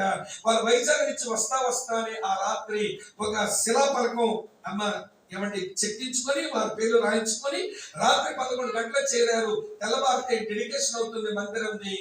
11 గంటలకు వచ్చి ఆ చూశారంటే మందిరం అంతా అప్పటిగా శిలాఫలకం పెట్టుంది. దేవుని సేవకులు సంఘస్థులను రాసింది. కట్టుకున్న వారు ఎవరంటే వెంటనే పలక తీసేసి వీళ్ళు వైజాగ్ తెచ్చిన పలక దాన్ని తగిలించేశారు. మళ్ళీ రిబ్బన్ మామూలుగానే క్లాత్ కట్టేశారు. తెల్లవారి డెడికేషన్. ఏమంటే రిబ్బన్ కత్తిరించే ముందు దాని శిలాఫలకం మీద ఉన్న ఆ క్లాత్ తొలగించాలిగా. దాన్ని ఇట్లా తొలగించగానే సంఘస్థులు ఊరు వారంతా పెట్టిన శిలాఫలకం కాదు, వేరొకటి ఉంది. ఒకడు అన్నాడు, ఎవడరా ఇది పెట్టింది అన్నాడు. ఆ కుటుంబానికి చెందినవాడు, నీకెంటా నొప్పి అన్నాడు. ఎవడరా పెట్టాడు ఈ పలక అన్నాడు. నీకంటా నొప్పి అన్నారు అవతల వాళ్ళు. వీరు వాగ్వాదం పెరిగిపోయింది. చివరికి పెద్ద పెద్ద కర్రలు తీసుకుని తలలు పగల కొట్టేసుకున్నారు. మాంసాలు, పలావులు, సాంబారు, వైట్ రైస్ చెల్లాచెదరైపోయింది. వచ్చిన జనమంతా కూడా పారిపోవాల్సి వచ్చింది. వినండి ప్రియులారా, 144 సెక్షన్ పెట్టినారు కలెక్టర్ గారు. రబ్బర్ కటింగ్ కూడా అవ్వాల. ఇంత అర్థం దేనికి వచ్చిందండి? మా పేరు కనబడాలి, దేవుడు కనపరచబడాలి.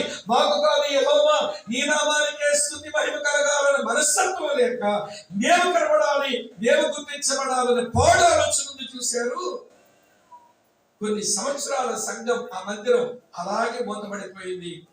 మిగిలిన వాళ్ళు చాలా మంది మళ్ళీ హిందువులు అయిపోయినారు. వినండి, ఆ గ్రామానికి చెందిన ఒక ఆయన న్యూజిలాండ్ లో ఉంటాడు.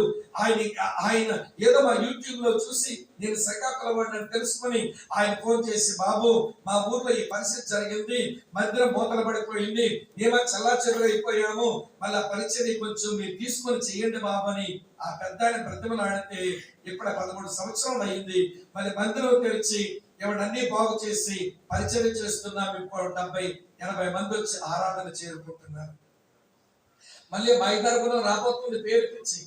అక్కడెక్కడ పేరు కావాలనుకున్నా బయటికి నెట్టేస్తాం. ఏమండి, తమాషా కాదు ఇది. జీవమగల దేవుని మందిరం. మేము 5 పైసలు ఇక్కడ ఆశించకుండా సేవ చేస్తున్నప్పుడు మీ పేరు కొరకు తప్పనపడి మీలో మీరు మాట్లాడుకున్న ఒప్పుకోను, దేవుని నామాన్ని అవమానపరిస్తే ఒప్పుకోను. మీ మొక్క మీద చెప్తున్నాను, మీరు వినకపోతే బహిరంగంగా బహిష్కరిస్తాను. కుక్కిరి పెరుగులో కూర్చున్నారు. ఈ స్వామి ఎప్పుడు సస్తాడా అని. 23 సెట్లు కదా, మంచి మందిరం కదా, మళ్ళీ లోపలికి వచ్చేద్దాం, మరి పేరు కనపరుచుకుందాం, ఇది మందిరం పెంచుకుందాం అనే పాడు ఆలోచన. ఈ జీవము గల దేవుని మందిరం అని కించెత్తు రొట్టెలైన ఆలోచన లేకుండా ఎంత నీచమైన సంస్కృతి అండి క్రైస్తవులది. వింటున్నారా లేదా? సౌలుకేమో శిలాఫలకం కావాలట, ఈయనకేమో మా మధ్య దేవుడు ఉన్నాడని తెలిస్తే చాలనుకుంటున్నాడు. ఏమి యోగ్యమైన మనస్తత్వం అంటది. టైం అయిపోతుంది, ఎక్కువ చెప్పలేను కానీ ఎన్ని విషయాలు వచ్చాయేమో ఇప్పుడు చెప్పండి. 4 విషయాలు. దేవుని చిత్తం చేయటంలో, దేవుని ఆ సమయాల కొరకు వేచి ఉండడంలో, దేవునికి విధేయత చూపడంలో, తర్వాత చెప్పండి, దేవుని మహిమపరచడంలో సౌలు అన్ని విషయాల్లో ఫెయిల్ అవుతున్నాడు, దావీదు అన్ని విషయాల్లో సఫలీకృతులు అవుతున్నాడు, సక్సెస్ అవుతా ఉన్నాడు. ఐదో సంగతి చెప్తాను రండి. ఐదో సంగతి ఏంటంటే దేవుని సేవకులతో అంటి పెట్టుకుని ఉండుట. Avoiding with God servant. ఏమంటే దేవుని సేవకులతో నిలిచి ఉండడం, దేవుని సేవకులతో అంటి పెట్టుకుని ఉండడం. ఏమంటే సౌలుకి ఏమై చేతనైందో చదువుతాను చూడండి. ఈ బోధనలో ఆయన సంగతి చూస్తున్నాం. సమూయేలు మొదటి గ్రంథం 17వ అధ్యాయం 35వ వచనం చూడండి. సౌలు బ్రతికిన దినములన్నిటిను సమూయేలు అతనిని దర్శించ వెళ్ళలేదు, కానీ సౌలుని గురించి దుఃఖాక్రాంతుడాయను, మరియు తాను సౌలుని ఇశ్రాయేలు మీద రాజుగా నిర్ణయించినందుకు యెహోవా పశ్చాత్తాపపడెను. అమ్మ వింటున్నారా? దేవుని సేవకుడైన సమూయేలు సౌలు ఇంటిని దర్శించడానికి వెళ్ళలేదు. ఇప్పుడు ప్రవక్త దేవుని సేవకుడు రాకపోతే, అభిషేకించిన వాడే పరామర్శించడానికి రాకపోతే దేవుని ప్రణాళికలు ఎట్లా తెలుస్తాయి? దేవుని నడిపింపు ఎట్లా తెలుస్తుంది? ఆయన రావటం మానేశాడు, నేనే పోతాను అయ్యా, నువ్వు నా ఇంటికి రావటం మానేశావు, నేను చేసిన తప్పులు నిజమే ఉన్నాయి, కానీ నువ్వు నన్ను దర్శించకపోతే నాకు బుద్ధి చెప్పేవాడెవడు, నన్ను నడిపించేవాడెవడు, నన్ను క్షమించండి, మా ఇంటికి రండి అని పిలవాలిగా ఈయన. దేవుని సేవకులు కొన్నిసార్లు సంఘస్థులు క్రమశిక్షణ చేయడానికి కొంచెం విజిట్ చేయడం మానేస్తే సంఘస్థులు ప్రాధేయపడాలి. అయ్యా మీరు రావడం మానేస్తే ఎట్లా, మాకు ప్రార్థన చేయడం మానేస్తే ఎట్లా, మాకు బుద్ధి చెప్పకపోతే ఎట్లా, ఎవరుంటారు మాకు అని ప్రాధేయపడాలి. అంతేగాని నీ ఇంటికి మా ఇల్లు ఎంత దూరమో ఏంటి, తర్వాత మీ ఇంటికి మా ఇల్లు ఎంత దూరమో మా ఇంటికి మీ ఇల్లు ఎంత దూరం, నీ లెక్క నాకేంటి, ఈ భాష కాకపోతే చెప్పరే, ఇలా డైలాగ్ వస్తాయి. ఇంకోటి ఉంటాడు బుద్ధి చెప్పి క్రమశిక్షణ చేసి ఏమండి దేవుల్లో పెంచే ఒక దేవుని సంఘం, దేవుని సేవకుతో, ఇది కాకపోతే ఇంకోటండి, ఇతగాడే ఉన్నాడా, ఈ సంఘమే ఉందా అని కప్పగెత్తులు ఎత్తుతుంటారు. ఈ ఆదివారం ఈ కప్ప ఈ బకెట్ ఉంటుంది, ఈ మరొక ఆదివారం ఈ కప్ప మరో బకెట్ లో కనబడుతుంది. ఆ బకెట్ దగ్గర కూర్చున్నాడు అనుకుంటాడు, కొత్త కప్ప వచ్చింది, కొత్త కప్ప వచ్చింది, నా పంట పండింది అనుకుంటాడు. బుద్ధి లేనోడా, ఈ కప్ప ఎక్కువ రోజులు ఉండదు, ఎక్కువ బకెట్ లో ఎగురుద్ది, ఎక్కువ రోజులు ఉండదు నీ మంత్రం.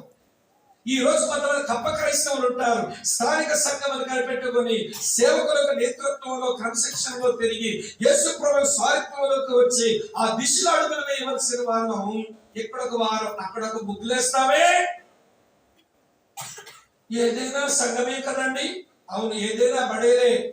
ఆ బడికలో ఒకరోజు పాటలు నేర్చుకో, ఈ బడికలో ఒకరోజు పాటలు నేర్చుకో, ఆ బడికలో పాటలు నేర్చుకో, మరి పరీక్షలు ఏ బడి నుంచి రాస్తావో ఏం మాట్లాడరే, ఏ బడి నుంచి ఎగ్జామ్స్ రాస్తావు? మళ్ళీ ఈ మాయిదారు మాట్లాడుంటాయి మనకి, ఏదైనా సంఘమే కదండి, ఎవరైనా సేవకుడే కదండి, ఏదైనా వాక్యమే కదండి, సాగదేస్తాను ఏదైనా వాక్యమే. అవును ఏదైనా వాక్యమేలే, ఏమైనా పాలే కదా, జిల్లెడి పాలు తాగరాదు, ఏ తెల్లబడ్డవా జిల్లెడి పాలు, ఏం మాట్లాడరు, చచ్చూరు అంటాం. స్థానిక సంఘం, స్థానిక సేవకుడు, స్థానిక సంఘములో నమ్మిన వాక్య సిద్ధాంతాలు వాటి కట్టుబడి భక్తి చేయడం నేర్చుకోవాలి. ఆరోగ్యకరమైన హితబోధలో పెరగడం మన చేత కావాలి. ఏదైనా వాక్యమే, ఎవరైనా సేవకుడే, ఏదైనా సంఘమే, వాళ్ళతో నాకేం పని, నా ఇంటికి రాకపోతే నాకు లెక్క ఏంటి అన్నట్టు ఉండద్దు. సౌలు సమూయేలు దగ్గరికి పోలేదట, సమూయేలు కూడా ఏం చెప్పినా కానీ అవిధేయుడిగా ఉంటున్నాడని ఆయన మనసు నుంచుకొని దర్శించడానికి ఆయనే పోలేదట. ఇప్పుడు సౌలు సమూయేలు దగ్గరికి వెళ్ళలేదు, కానీ మరొక దగ్గరికి వెళ్ళాడు. చూపించమంటారు ఎక్కడ పోయినాడో, ఇదే చూపిస్తాను చూడండి. సమూయేలు మొదటి గ్రంథం, నా ముందు ఇంకా కొంచెం సమయమే ఉంది, నేను ముగింపుకు వస్తున్నాను. సమూయేలు మొదటి గ్రంథం 28వ అధ్యాయం 7వ వచనం. సమూయేలు మొదటి గ్రంథం 28వ అధ్యాయం 7వ వచనం చూడండి. అప్పుడు సౌలు నా కొరకు మీరు కర్ణపిశాచమగల ఒక స్త్రీని కనుగొనుడి, నేను పోయి దాని చేత విచారణ చేస్తున్నాను తన సేవకు ఆజ్ఞ ఇవ్వగా, వారు చిత్తము ఇందోరులో కర్ణపిశాచమగల ఒకటి ఉన్నదని అతనితో చెప్పారు. అవ్వ అవ్వ అవ్వ, ఇశ్రాయేలీయులకు మొట్టమొదటి రాజు, దేవుని ఆత్మ చేత అభిషేకించబడిన వాడు. ప్రియులారా, ఈ రోజున దేవుని సేవకుల దగ్గరకు రావడానికి నామోషియట, కానీ కర్ణపిశాచం గల ఆడదాని దగ్గరికి వెళ్ళడానికి సిగ్గనిపించలేదట. సేవకులను వదిలిపెట్టుకుని బతికితే పిశాచుల దగ్గర పడతారు. దేవుని వాక్యముతో, క్రమశిక్షణతో, ఆరోగ్యకరమైన బోధతో పెంచే సేవకులను విడిచిపెట్టుకొని వెళితే కర్మ పిశాచుల దగ్గరే తేలుద్ది మన బతుకు. సౌలు బతుకు అక్కడే తేలింది. సరే, ఇలాగైనా దేవుని తృణీకరిస్తే దావీదు ఎట్లా దేవుని గణపరుస్తున్నాడు చూడండి. అతను చచ్చిపోయే వరకు కూడా దేవుని సేవకులతోనే అంటు కట్టబడి బ్రతికినాడు దావీదు.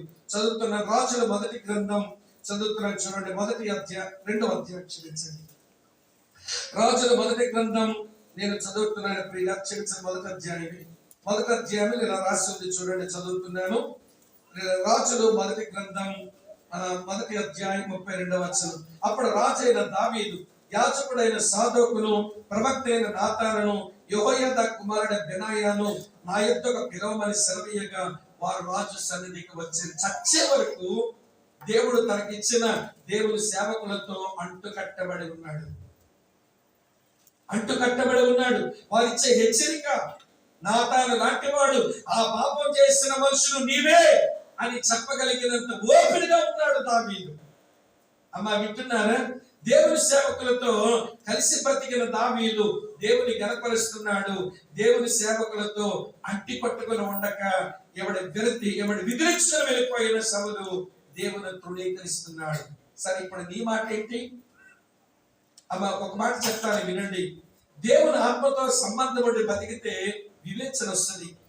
దేవుని వాక్యంతో సంబంధం ఉండి బతికితే సరైన తీర్మానాలు చేయటం వస్తుంది. దేవుని మందిరంతో సంబంధం ఉండి బ్రతికితే భక్తి జీవితంలో అభివృద్ధి. దేవుని సేవకులతో సంబంధం ఉండి బతికితే క్రమశిక్షణ అభివృద్ధి. ఈ కుటుంబానికి క్రమశిక్షణ లేదే, సేవకులతో సంబంధం లేదు. ఈ ఇంటికి భక్తి లేదే, సంఘముతో సంబంధం లేదు. ఈ తీర్మానం చేయడం ఎప్పుడూ కష్టమే. ఎందుకు ఇట్లున్నారు? వాక్యంతో సంబంధం లేదు. వీళ్ళు వివేచన లేకుండా బ్రతుకుతున్నారే, దేవుని ఆత్మతో సంబంధం లేదు. అంతే. ఎందుకంటే మనకి చెప్పాల్సిందే లేదు. దేవుని సేవకులతో సంబంధం లేనివాడు దేవుని తృణీకరిస్తున్నాడు. దేవునితో సంబంధం ఉన్నవాడు దేవుని గణపరుస్తున్నాడు. ఎన్ని వచ్చాయమ్మా ఇప్పుడు? 5 విషయాలు వచ్చినాయి. మనసులో వచ్చండి. 6వ సంగతి చెప్తాను. నా ముందు 5 నిమిషాలు 2 సంగతి చెప్పి ముగించాను. వినండి ప్రియులారా, 6వ సంగతి ఏంటంటే వినండి, దేవుని కొరకు యుద్ధాలు చేయట. దేవుని కొరకు యుద్ధాలు చేయట. సౌలు యుద్ధాలు మొదలు పెట్టాడు. ఒక యుద్ధం వింటున్నారా, ఫిలిస్తీన్తో మొదలు పెట్టాడు. తర్వాత యుద్ధం అమాలేకీయులతో చేశాడు. తర్వాత యుద్ధం మళ్ళీ ఫిలిస్తీన్లతో మొదలు కావాలి. కానీ ఇప్పుడు యుద్ధం మార్చేశాడు. ఎవరితో యుద్ధం మొదలెట్టాడంటే ఇక దావీదుతోనే యుద్ధం. నువ్వు యుద్ధం చేయవలసిన, దేవుని యుద్ధాలు చేయవలసిన వాడివి నువ్వు ఫిలిస్తీన్లతోనూ, కనానీయులతోనూ, హిత్తీయులతోనూ, అమాలేకీయులతోనూ, మోయాబీయులతోనూ ఎవరితోనూ యుద్ధాలు చేయవలసిన వాడు ఎవడు దావీదుతో యుద్ధాలు మొదలుపెట్టి చచ్చే వరకు దావీదుతో యుద్ధం. అమ్మా వింటున్నారా? ఇంట్లో ఉన్న వాళ్ళతో దెబ్బలాట పెట్టుకోవచ్చా? ఇంట్లో ఉన్న వాళ్ళతో దెబ్బలాట్లు పెట్టుకుంటే వినండి, మన సంఘంలో ఉన్న వాళ్ళతో కోట్లాట్లు పెట్టుకుంటే ఇంకిత జ్ఞానం పోద్ది. మనకి కామన్ సెన్స్ ఎగిరిపోద్ది. ఈ సౌలు కామన్ సెన్స్ ఎగిరిపోయింది. చూపిస్తాను చూడండి. ఒక దగ్గర సమూయేలు మొదటి గ్రంథం 20వ అధ్యాయంలో 30వ వచనం చూడండి. తన కొడుకును చూసి ఏమంటున్నాడు? ఇంకిత జ్ఞానం పోగొట్టుకున్న సౌలు ఎవరి ఇంట్లో ఉన్న దావీదుతో యుద్ధాలు పెట్టుకున్నవాడు చూడండి, ఇంకిత జ్ఞానం పోగొట్టుకుని ఏమంటున్నాడు? సౌలు యోనాతాను మీద బహుగా కోపపడి ఆగడి కొట్టుదాని కొడుక, నీకును నీ తల్లి మానవులకు సిగ్గు కలుగునట్లుగా నువ్వు యెష్షయి కుమారుని స్వీకరించిన సంగతి నాకు తెలియదు అనుకుంటున్నావురా? ఆగడగొట్టుదాని కొడుక, నీకును నీ తల్లి మానవులకు సిగ్గు కలుగునట్లు అన్నాడు. అరే, నువ్వు తిడితే యోనాతాను తిట్టరాదు, అమ్మే చేసింది. ఈ మైదా రోగం ఉంటుంది. కొడుకున్న కూతురు తిట్టాలనుకున్నప్పుడు ఏమండి, తన భార్య తన ఇంట్లోనే తిడుతుంటారు. మీ అమ్మమ్మ ఇంతేనరా, మీ పిన్ని ఇంతేరా, మీ మామ ఇంతేనరా, వింటున్నారా? అంత భార్య తరపులు పేర్లెత్తి మరి తిట్టి పోసేస్తుంటాడు పిల్లల్ని. ఈ వైపున్న వాళ్ళంతా దేవదూతలేమో. మీ చిన్నాన్న ఇంతేరా, మీ నాన్నమ్మ ఇంతేరా, మీ తాతయ్య ఇంతేరా, మీ అత్తమ్మ ఇంతేరా అని తల్లితో వైపు వచ్చే మాట్లాడు. మీ అమ్మ ఇంతే, మీ అమ్మ లాంటిదే, మీ పిన్ని, మీ పినిలాంటిది, మీ అమ్మమ్మ, మీ తాత, మీ మామలు ఎవరి భార్య తరపులే దుర్మార్గులట. ఈ తరపులంత దేవదూత కావచ్చు. ఇది మగాలకున్న బలహీనత. ఇక్కడ సౌలు ఎంత ఇంకిత జ్ఞానం లేని మనిషి అంటే తన భార్య కంటున్నాడు, ఆగడి కొట్టుది, నీకు నేను తల్లి మానవ అని అభిషేకించబడిన వాడివి, ఇశ్రాయేలుకు మొట్టమొదటి రాజువి, నీ కొడుకుని ఆడిపోసుకుంటున్నావే. ఇంట్లో దెబ్బలాట్ల పెట్టుకుంటే విచక్షణ జ్ఞానం కోల్పోయి కామన్ సెన్స్ పోయి ఇలాగా మాట్లాడతారు మనుషులు. దావీదు దగ్గరకు రండి. దావీదు యుద్ధాలు సౌలుతో చేయవలసి వచ్చిన చెయ్యడు, అబ్షాలోముతో చేయవలసి వచ్చిన చెయ్యడు. ఎందుకో తెలుసా?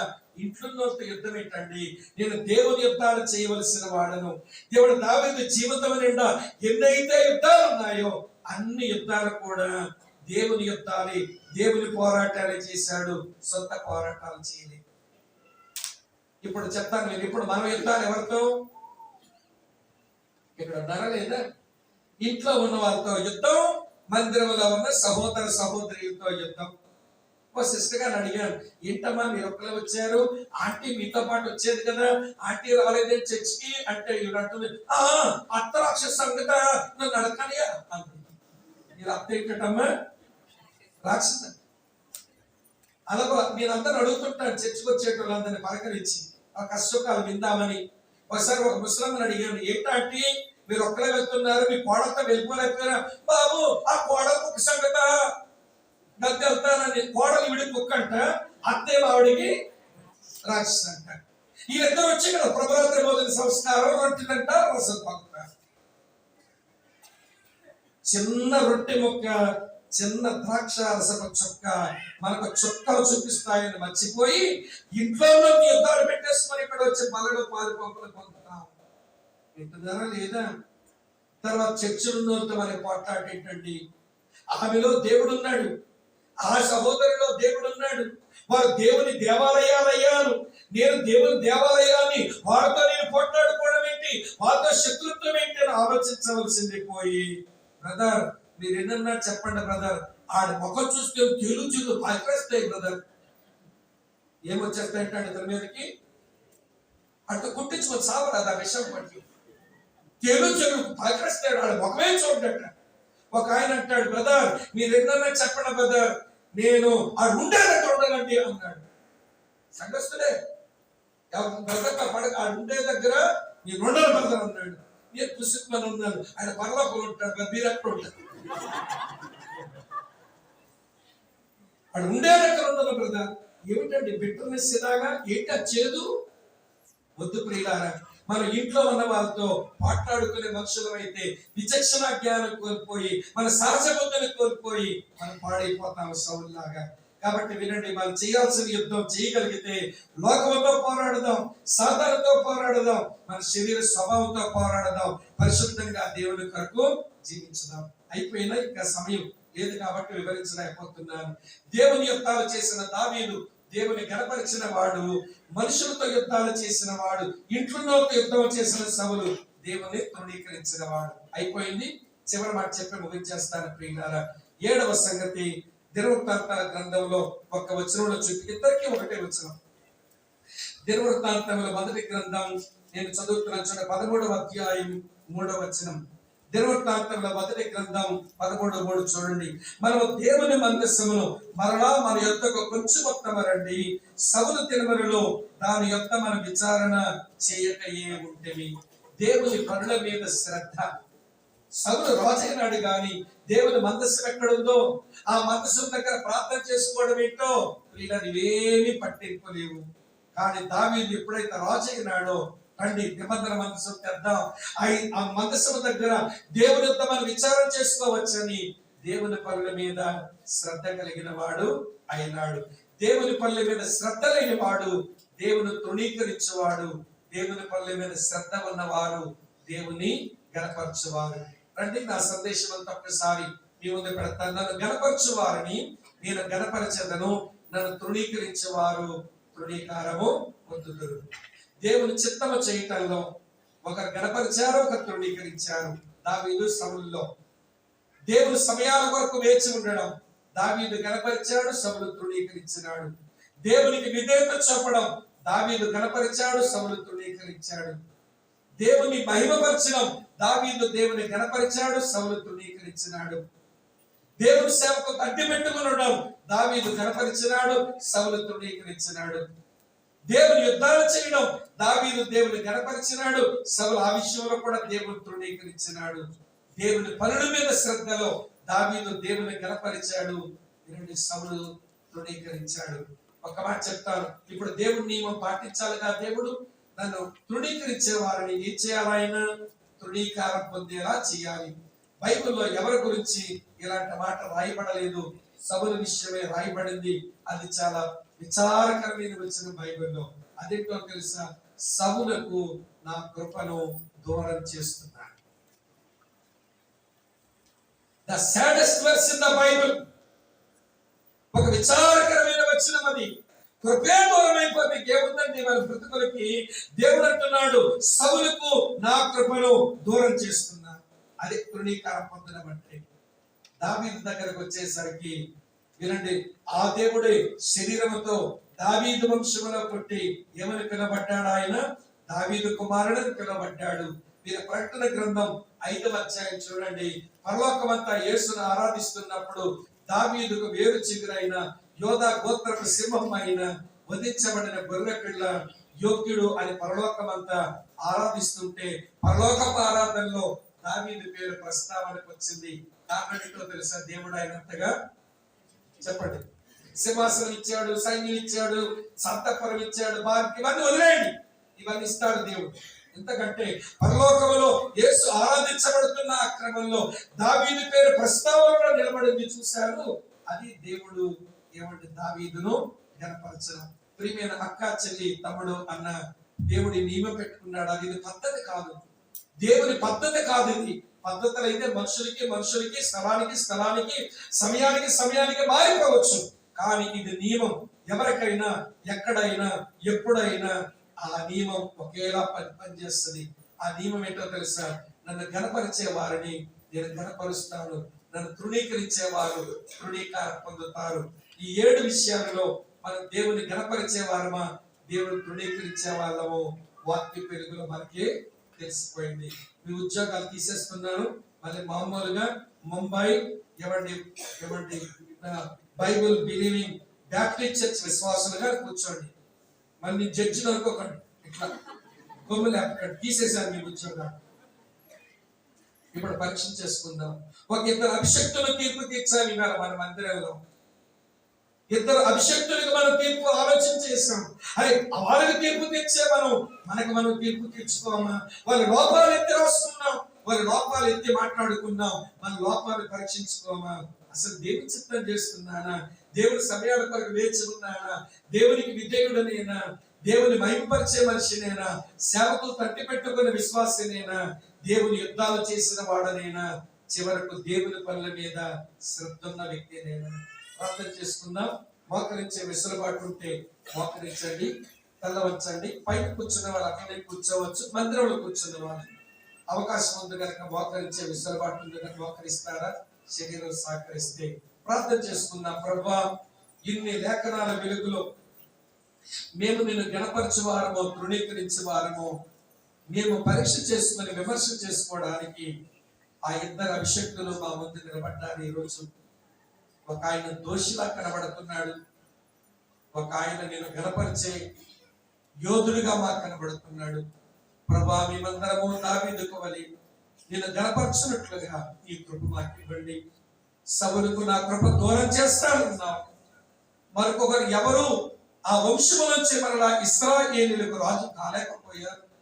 అయ్యో దేవ, ఇంత భ్రష్టత్వం, ఇంత విపత్తు మాలో ఎవరికి కలగనివ్వద్దు. నీ కృప మాకు దూరం చేయొద్దు నాయన. మేము నీ కృప నిష్ఫలము చేయమని ఆయన, నీ కృపలో నుంచి మేము తొలగిపోవని ఆయన, నీ కృప మాకు దండిగా సమృద్ధిగా మాకు అనుగ్రహించండి. నీ కృపలో నేను గణపరిచే వ్యక్తులమై నీ చేత గణపరచబడినట్లుగా నీ కృప మాకు ఇవ్వండి అని అడుగుదామా? ప్రార్థన చేసుకోండి ఎవరికి వారే. ఇది చాలా ప్రశస్తమైన గడియ. మనం ఎంతసేపు వాక్యం విన్నాము అది ప్రశ్న కాదు, మనం చివరగా చేసుకున్న ప్రార్థనే చాలా ప్రాముఖ్యం. మేము ప్రార్థన చేస్తే మర్యాదకు, సభ్యతకు, సభ ముగింపుకు మా ప్రార్థన ఉపయోగపడవచ్చు. కానీ మీరు ప్రార్థన చేసుకుంటే దేవుడు మీతో పని చేయటం మొదలు పెడతాడు. అక్క, చెల్లి, తమ్ముడు, అన్నయ్య, నాన్నగారు, అమ్మగారు, దేవుడు మీలో పని చేయడం మొదలు పెట్టాలంటే మీ ప్రార్థనే కావాలి. అడగండి, ప్రభువా, ఈ 7 విషయాల్లో నేను చాలా విషయాల్లో తక్కువగా ఉన్నాను, నన్ను కనికరించు అని ప్రార్థన చేద్దాం. మా ప్రియమైన తండ్రి, మీకు కృతజ్ఞతలు చెల్లిస్తున్నాము నాయన. 1989 ఆ ప్రాంతాల్లో నీ దాసులు బైబిల్ స్కూల్, ఈ సంఘ పరిచర్య ఈ ప్రాంతాల్లో ఆరంభించగా దీన్ని మీరు ఇలా చక్కగా కొనసాగిస్తా ఉన్నారు. ఈ క్రమంలో ఈ 2 దినాలు మీ కూడికలు కలిగి ఉండే కృపించారు. ఈ రాత్రి మీ వాక్య వెలుగులో మమ్మల్ని మేము చూసుకోవడానికి ప్రభా మీరు ఇచ్చిన సమయం కొరకు వందనములు. మేము నిజంగా మిమ్మల్ని తృణీకరించేటువంటి సౌలు లాంటి వారమే. కానీ ప్రభా, నీ కృపను మాకు దూరం చేయొద్దు నాయన. నీ కృపే మాకు లేకపోతే మేము నాయన వ్యర్థులమే కదా, మేము నరకమునకు వారసులమే కదా. ప్రభా, జ్ఞాపకం చేసుకోండి. మమ్మల్ని రక్షించావు గనుక మేము ఎన్నటన్నిటికీ దానికి మేము వారసులము కాము. నిత్య జీవానికి వారసులమైన నిన్ను గణపరచడం నాకు మాకు నేర్పించండి. దావీదు లాంటి అనుభూతులు మాకు ప్రసాదించండి. రేపటి దినమున్న ఆరాధన సమయంలో మరలా నీ వాక్యంతో మాతో ముచ్చటించండి. మహిమ మీరు మాత్రమే మందరి ద్వారా పొందండి. ఈ సంఘమును, సేవను ఆశీర్వదించి వర్ధల చేయము. మీరుతో నింపండి. మహిమ మీరు తెచ్చుకునండి. యేసునాథుని పేరట స్తోత్రించి ఆరాధించి మీకే ప్రార్థిస్తున్నాను తండ్రి. ఆమేన్. అందరికీ వందనాలు.